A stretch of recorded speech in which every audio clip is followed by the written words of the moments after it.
Les combats ont repris sur différents fronts entre les forces armées de la RDC qui bloquent les avancées des terroristes du mouvement de 23 mars vers Mweso et Sake. Une seule sortie vers Rutshuru est possible.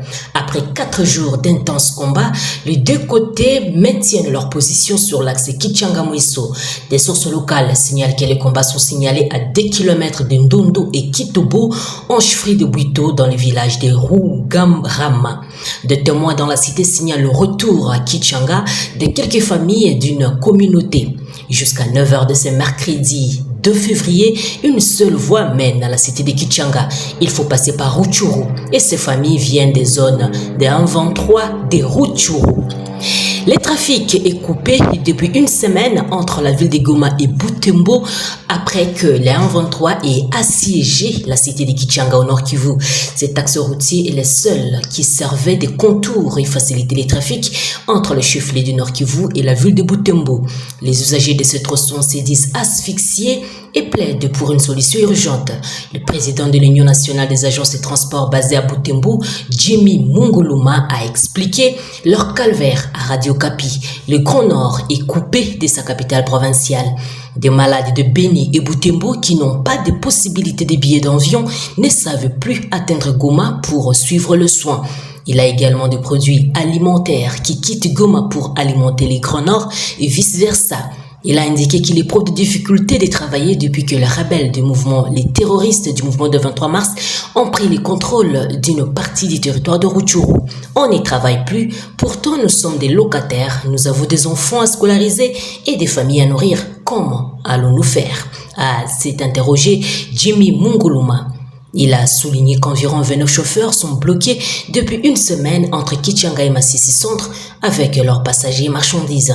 Ces chauffeurs demandent à la MONUSCO, à la force de l'EAC ou FARDC de les aider à organiser les escortes pour sortir de ces calvaires.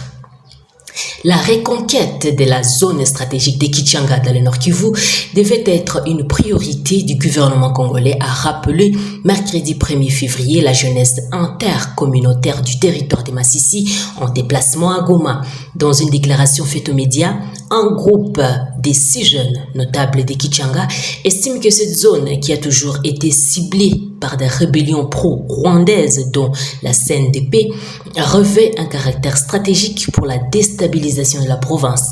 Nous voulons que le gouvernement mette fin à l'infiltration rwandaise et de ses acolytes en protégeant les barrières et les frontières congolaises. Que les Kichanga et d'autres agglomérations occupées par la 23 RDF soient libérées au plus vite que possible car elles constituent un carrefour entre les grands et le petit nord, a recommandé Bwahi Luako Akili, l'un de ces jeunes de Kichanga. Il a demandé au gouverneur militaire du Nord Kivu de s'impliquer pour la reprise de Kichanga.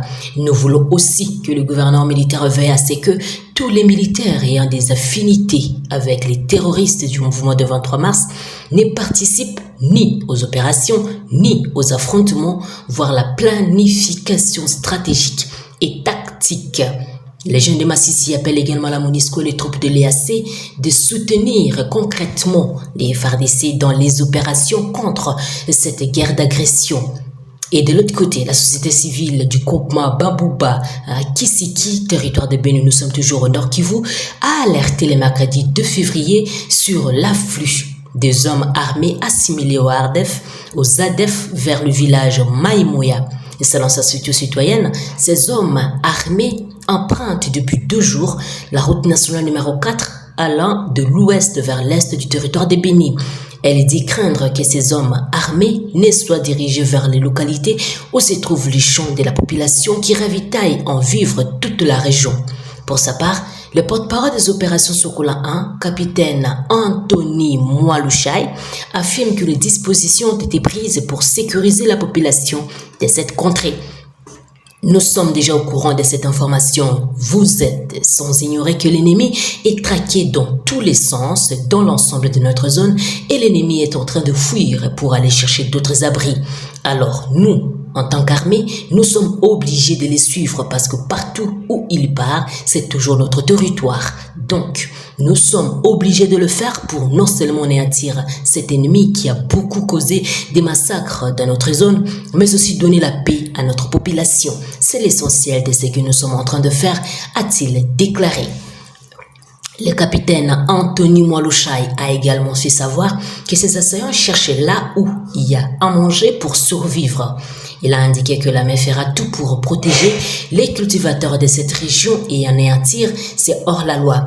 Il a déclaré, je cite, « Donc, nous savons, nous sommes au courant et nous allons faire le tout possible pour que les victimes ne soient plus victimes comme dans les temps où on les tuait dans leurs champs et volait les biens de la population », a poursuivi cet officier de la forces armées de la République démocratique du Congo. Un élément de la police nationale congolaise a été lynché par la population le mercredi 1er février au quartier Kanzuli-Nzuli dans la ville de Béni. Et selon des témoins, le fait a eu lieu en début de soirée au centre commercial de Boutsili. La victime était soupçonnée d'être poseur de bombes en cette période des attentats qui sont enregistrés dans la région. Le policier habillé en tenue civile et porteur d'une grenade lacrymogène a été ligoté avant d'être lapidé par la population en colère. Il s'agit de l'agent de police Jean Kamandi de la police nationale congolaise, commissariat de Bungulu, qui a été lapidé. Nous condamnons cet acte et rappelons qu'une grenade lacrymogène ne peut pas tuer les gens. Celle-ci est conçue uniquement pour la dispersion des manifestants. Note Nasson Mourara, les communicateurs de la police en ville de Béni, qui ajoute que la justice fera son travail pour arrêter les auteurs de cet acte. Ces cas de justice populaire arrivent dans un contexte particulier caractérisé par les explosions de bombes dont sont auteurs des présumés combattants ADF.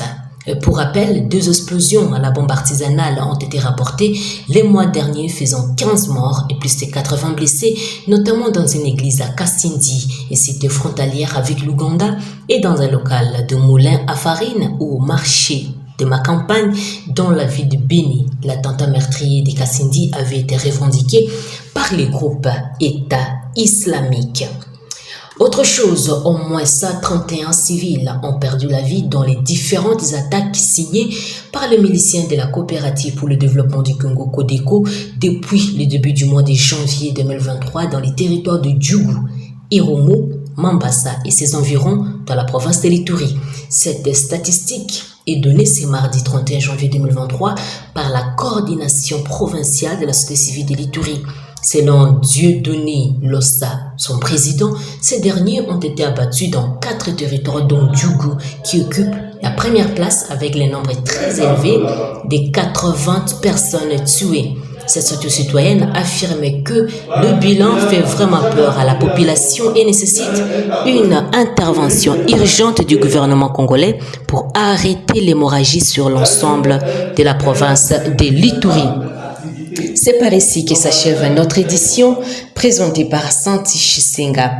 Et nous vous disons merci de nous avoir suivis jusqu'à la fin. N'oubliez pas de vous abonner, activer la petite cloche de notification pour être au courant de nos nouvelles à temps réel.